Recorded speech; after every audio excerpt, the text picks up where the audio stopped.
सभी के लिए नमस्कार। जैसा कि आपने थंबनेल में देखा, उन जानकारियों के बारे में हम देख रहे हैं। बड़ी अपडेट में क्या-क्या है, सबसे पहले हम देखेंगे इसमें वर्ग 3 की मेरिट सूची जारी। किसकी जारी हुई है? जो खेल, गायन, वादन हैं उनकी या सादा वालों की, उसके बारे में जानकारी देखेंगे। आगे देखेंगे हाई कोर्ट का फैसला सुरक्षित। हाई कोर्ट ने क्या कहा है जो 7.7 कंडिका है, उसे सुधार के संबंध में। अब आगे क्या रिजल्ट दोबारा जारी होगा, इसके बारे में भी जानकारी देखेंगे और डीपी में दस्तावेजों की गहन जांच, ये हमारे पॉइंट रहेंगे। ये जो 7.7 खंड का है, उसके सुधार के बारे में भी हम इसमें देखते हैं। सबसे पहले तो हम देखते हैं यहाँ वर्ग 3 मेरिट सूची जारी। सभी को पता है कि मेरिट सूची आपकी खेल, गायन, वादन वाली जो वर्ग 2 के साथ पेपर हुआ था, उसकी आई है। यह जानकारी है सभी को। हम जिसको जानकारी नहीं है, उस तक पहुँचवाना चाह रहे हैं और एक बार कन्फर्म करवाना चाह रहे हैं। तो यह वर्ग 3 की मेरिट सूची क्या है? जो वर्ग 2 के साथ खेल, गायन, वादन की हुई थी, उनकी मेरिट सूची, पात्र-अपात्रों की सूची जारी हुई। इसके बारे में भी हम आगे जानेंगे। बहुत सारी पीडीएफ हैं, इन पूरी पीडीएफों को हम जानेंगे। वीडियो थोड़ी-सी लंबी हो जाएगी, लेकिन जानकारी आप तक पूरी पहुँचेगी। ये हो गया कन्फर्म, आगे हम पीडीएफ में भी देखेंगे। अब हाई कोर्ट का फैसला सुरक्षित। हाई कोर्ट ने क्या कहा है, इसके बारे में भी हम आगे देख रहे हैं। तो हाई कोर्ट ने क्या कहा है? पहले हम इसको देख लेते हैं। डीबी में दस्तावेजों की गहन जांच। डीबी में डॉक्यूमेंट वेरिफिकेशन आपके कौन से हुए थे, कौन से आपके होना है। वर्ग 2 के साथ वर्ग 3 के जो डॉक्यूमेंट जिनकी ज्वाइनिंग आने वाली है, उनमें गहन जांच हुई थी। उसमें पात्र अपात्रों को निकाला गया था। उसकी पीडीएफ आगे है, इसके बारे में भी हम जानकारी देखेंगे। तो सबसे पहले तो हम देखते हैं कि ये जो सभी हम देख रहे हैं, क्यों देख रहे हैं? किसी न किसी प्रकार की जानकारी के अभाव के कारण यह वीडियो हमें बनानी पड़ रही है और आपको देखनी पड़ रही है। क्यों? अगर 7.7 कंडिका में यहाँ सुधार हुआ था, उस दिन हम अलर्ट होते तो या फिर हम वीडियो बनाकर आप तक पहुँचवा पाते या फिर आप उसको देख पाते, किसी न किसी प्रकार से अलर्ट होते, तो हम वहीं सुधरवा लेते। आज यह कोड के चक्कर नहीं लगाने पड़ते। तो 7.7 कंडिका आपकी 26/12/25 से और 10/1/26 तक इसमें पोर्टल खुला था, इसमें सुधार हुए थे। तो इस कारण ही कोर्ट में हमने यानी वकीलों ने याचिका दायर की है कि इसमें सुधार के लिए दोबारा मौका दिया जाना चाहिए। अब हम देखते हैं, यह न्यूज़ आप सभी तक पहुँच चुकी है।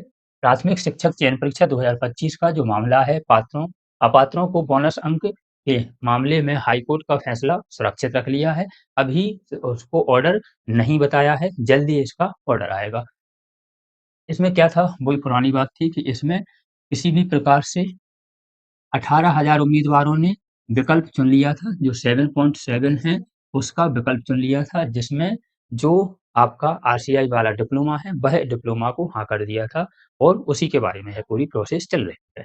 तो यह जानकारी है सभी के पास, इस पूरी को पढ़ेंगे, वीडियो लंबी हो जाएगी, इसलिए हम चाह रहे हैं कि आप तक पूरी जानकारी पहुँच जाए और वीडियो ज़्यादा लंबी ना हो। यह वीडियो भी अपने चैनल पे डली है, आप वहाँ से जाके देख सकते हैं।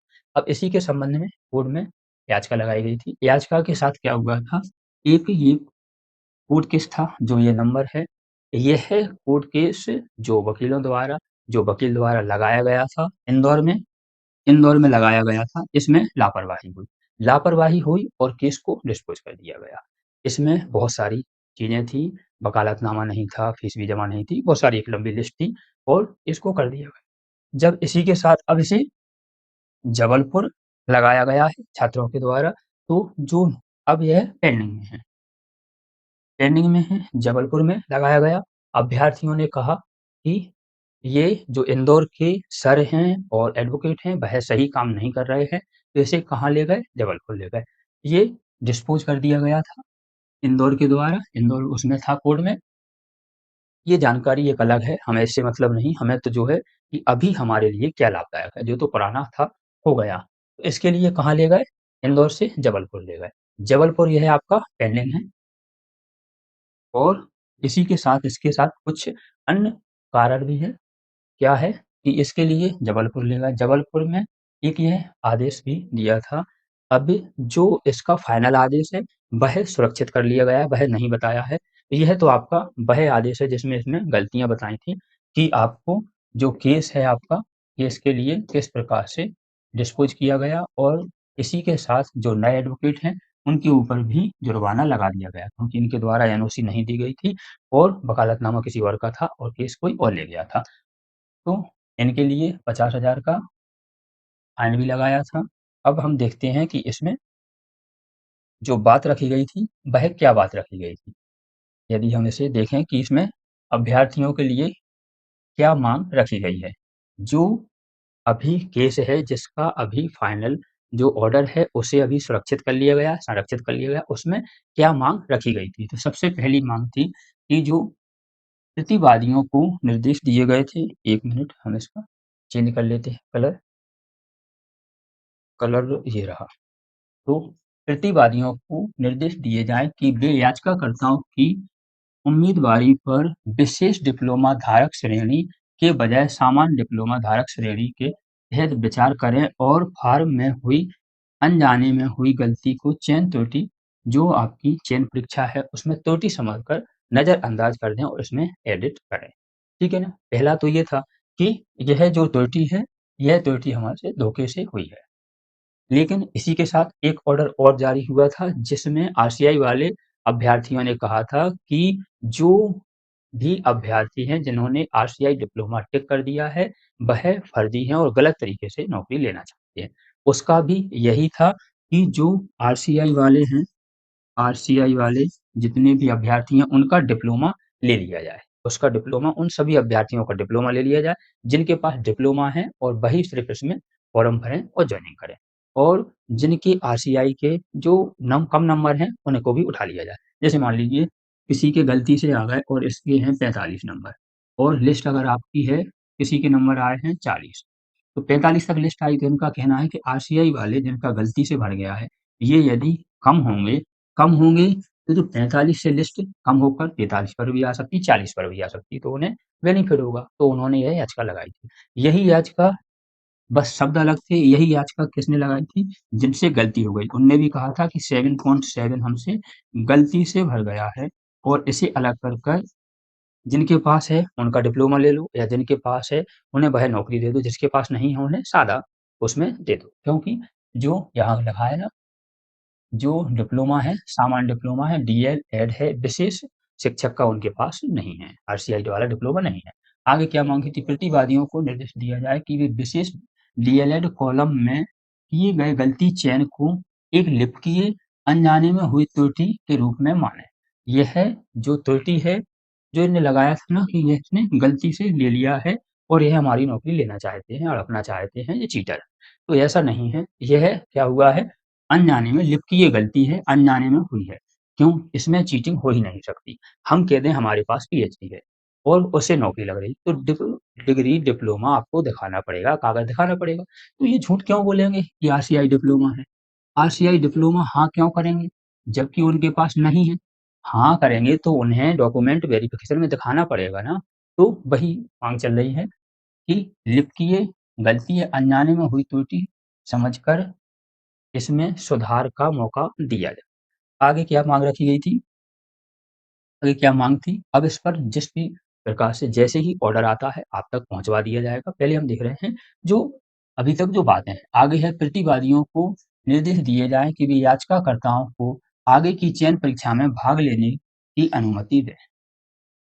तो यह आदेश जारी किया जाए कि जो याचिकाकर्ता हैं, उन्हें आगे की प्रक्रिया में भाग लेने की अनुमति मिलना चाहिए। या तो इसमें पहले ही स्कैन करवा लें, तो स्कैन से क्या होगा, पता चल जाएगा किनके पास है, किनके पास ये है, डिप्लोमा नहीं है।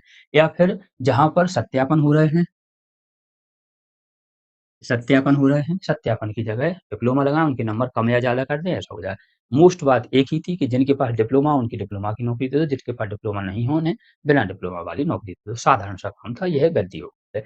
इसके पहले भी इसमें सुधार हुआ है, तो ये माँग रखी गई थी। लेकिन कोर्ट में अभी सुनवाई हुई है, सुनवाई के बाद इसका जो भी आदेश है, ऑर्डर है, सुरक्षित रख लिया गया है। अभी इसमें बताया नहीं गया है। अब जो हम देख रहे हैं कि जो मेरिट लिस्ट आपकी जारी हुई है और इसके साथ ही आपकी पात्र-अपात्रों की सूची जारी हुई है। और आगे के लिए आपके लिए क्या नोटिस जारी किया गया है उसे हम देखते हैं। उसे यदि हम देखते हैं तो यह टीआरसी पर है, टीआरसी। जैसे ही हम टीआरसी को ओपन करते हैं, टीआरसी पर जाते हैं तो हम देखते हैं ओपन हो रहा है। डीपीआई में डीपीआई को ओपन किया। डीपीआई में आप प्राथमिक में जा सकते हैं और माध्यमिक में जा सकते हैं, क्योंकि प्राथमिक और माध्यमिक दोनों की जो वैकेंसी है उनके बारे में आई। जैसे ही हम ऊपर करते हैं हमारे सामने यह 3 अपडेट खुल के आते हैं। आप भी देखिए जल्द ही आपकी भी जॉइनिंग होगी, तो आपको भी यह काम आएगा और आप भी पता चलेगा कि किस-किस के लिए यह आया है। क्यों कन्फ्यूज़ हो जाती हैं कि किसके लिए आया है। प्राथमिक शिक्षक यह वो पात्रों की सूची है जिसमें पात्रों की सूची दी गई है। अब अगली अपडेट क्या है? अगला अपडेट है, यह है आपकी अपात्रों की सूची है। यहाँ लिखा है अपात्र अभ्यर्थियों की सूची। अपात्रों की है कारण बताया गया है कि क्यों नहीं लिया गया, अपात्र क्यों किया गया। आगे क्या अपडेट है? आगे का तीसरा वाला है, तीसरा वाले में क्या दिया गया है कि आपके 12/5 से 18/5 तक अभ्यर्थियों को शाला विकल्प चयन की कार्यवाही करना है। शाला विकल्प चयन की कार्यवाही करना है, इसके बाद आपकी शाला विकल्प के बाद जॉइनिंग मिल जाएगी। तो यह रही पूरी अपडेट, किसके लिए डॉक्यूमेंट वेरिफिकेशन करवाना है, किसके लिए जो सत्यापन हो गए हैं, किनके लिए शाला विकल्प करना है। वर्ग 3 है तो खेल, गायन, वादन का वह अलग है, यह सादा वाली वर्ग 3 नहीं है। वर्ग 2 के साथ जो परीक्षा हुई थी वह है। तो यह पूरी आपका अपडेट है। ऐसी ही नौकरी संबंधी अपडेट हम अपने चैनल पर लाते रहते हैं। ऐसे ही अपडेट प्राप्त करने के लिए आप हमारे चैनल को सब्सक्राइब कर लीजिए, जिससे आप तक जानकारी पहुँच सके, आप तक अपडेट पहुँच सके। मिलते हैं एक और जानकारी, एक और अपडेट के साथ अगली वीडियो में।